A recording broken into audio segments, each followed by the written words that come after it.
भोपाल के पास कुबेरेश्वर धाम में हुई भगदड़ में 7 मौतों के बाद ऐसा लग रहा है कि जैसे कुछ हुआ ही नहीं है। 7 लोग जो मारे गए हैं उनकी मौत का गुनहगार ऐसा लगता है कि 8 डीजे संचालकों को बनाया गया, जिनके डीजे को जब्त कर उनको गिरफ्तार किया और बाद में कोर्ट ने उनको आसानी से जमानत दे दी। कथावाचक प्रदीप मिश्रा के खिलाफ कार्रवाई से जिला प्रशासन जाने क्यों बच रहा है।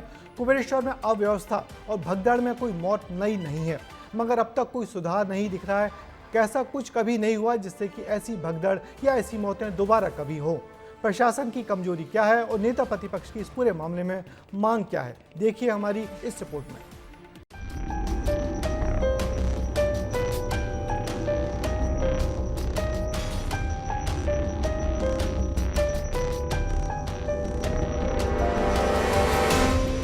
पंडित जी के धाम में ऐसे इंतजाम थे कि लोगों ने जान गंवा दी और कई लोगों का साथ बिछड़ गया, जिसके बाद अब आलम यह है कि कुछ को अपनों की तलाश है तो कुछ सवाल पूछ रहे हैं कि ऐसी पनौती क्यों लगी जो हमारा परिवार बिछड़ गया। सीहोर के कुबेरेश्वर धाम में 72 घंटे में 7 लोगों की मौत हुई। 7 मौतों पर पंडित प्रदीप मिश्रा ने माफी तो मांगी, लेकिन 1 मिनट 45 सेकंड। लापता लोगों का अब तक कोई आधिकारिक आंकड़ा तक नहीं आया है। इनमें बिहार, उत्तर प्रदेश, झारखंड, हरियाणा सहित कई राज्यों के लोग लापता हुए हैं। कुबेरेश्वर धाम में 3 दिन में 7 श्रद्धालुओं की मौत के मामले में शॉर्ट पोस्टमार्टम रिपोर्ट भी बड़ा दावा कर रही है। पीएम रिपोर्ट भी भीड़ और भारी अव्यवस्था का स्पष्ट संकेत दे रही है। रिपोर्ट के मुताबिक 6 लोगों की मौत घबराहट, डिहाइड्रेशन और कार्डियक अरेस्ट से हुई थी। लेकिन बड़ी हैरानी की बात है, इस सब पर भी कुछ हुआ है तो महज एक कार्रवाई। 8 डीजे संचालकों पर कार्रवाई की, डीजे जब्त कर लिए गए, लेकिन बाद में भी उन्हें रिलीज कर दिया गया।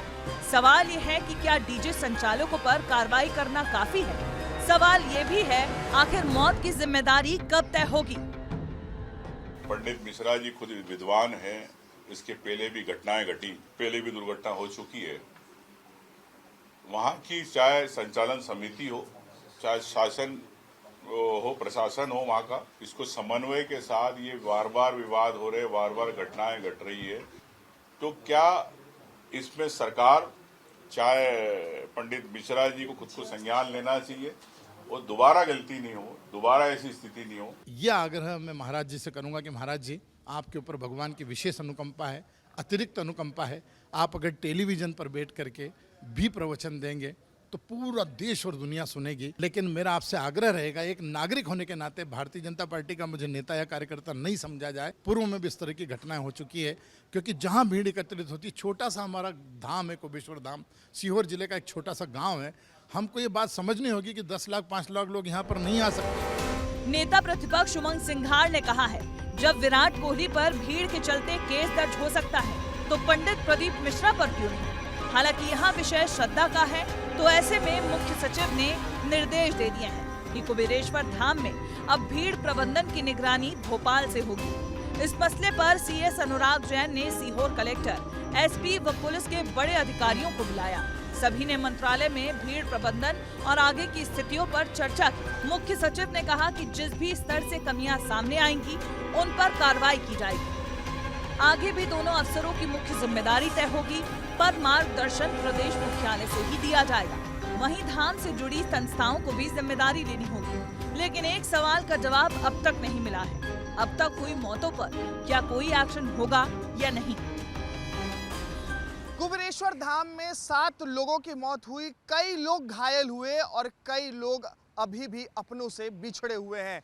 लेकिन इसके बावजूद प्रशासन और प्रबंधन चुप्पी साधे बैठा है। आखिरकार सवाल है कि लोगों के जान के साथ खिलवाड़ करने वालों पर कार्रवाई क्यों नहीं हो रही है, जिम्मेदारों पर गाज क्यों नहीं गिर रही है। कैमरा पर्सन राजा राम के साथ अनमोल तिवारी, विस्तार न्यूज।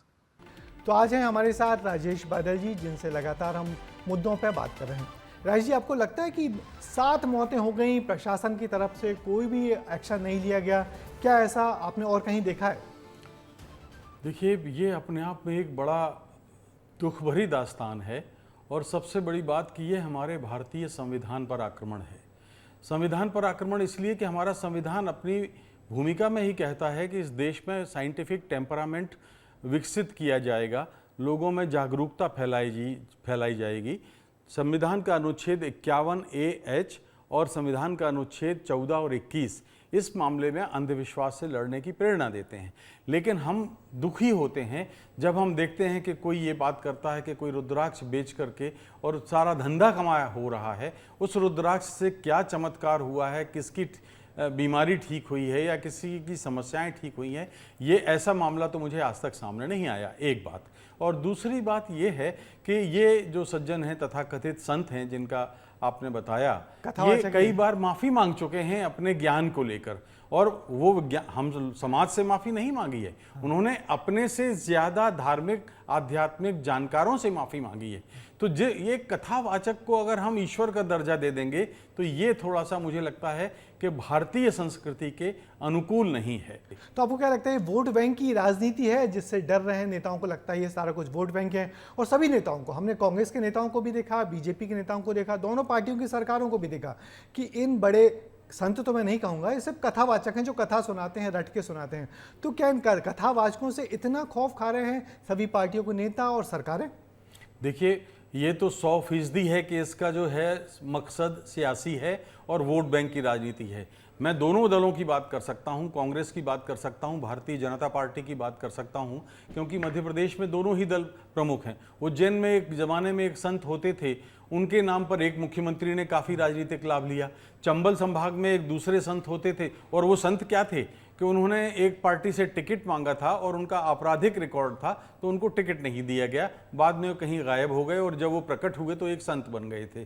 तो उन संत का एक दूसरे मुख्यमंत्री ने लाभ लिया, तीसरे संत का एक तीसरे मुख्यमंत्री ने लाभ लिया, एक संत और शायद ऊपर से, मुख्यमंत्री के भी ऊपर वाली किसी अदृश्य शक्ति से प्रकट कराए गए, और वो भी अब राजनीतिक बातें करने लगे हैं, वो सियासी बातें करने लगे हैं। तो ये एक अफसोस की बात है भारतीय लोकतंत्र के लिए। ये संतों का सियासी कनेक्शन है जिसकी मजबूरियां हैं, जिसके चलते सारी कार्रवाई नहीं हो पा रही। आप हमारे साथ बने रहिए। और इस पूरे मसले पर पॉलिटिकल राउंड अप का एक्सपर्ट कमेंट यही है कि कांवड़ यात्रा में भगदड़ का ये बहुत ही गंभीर मामला है।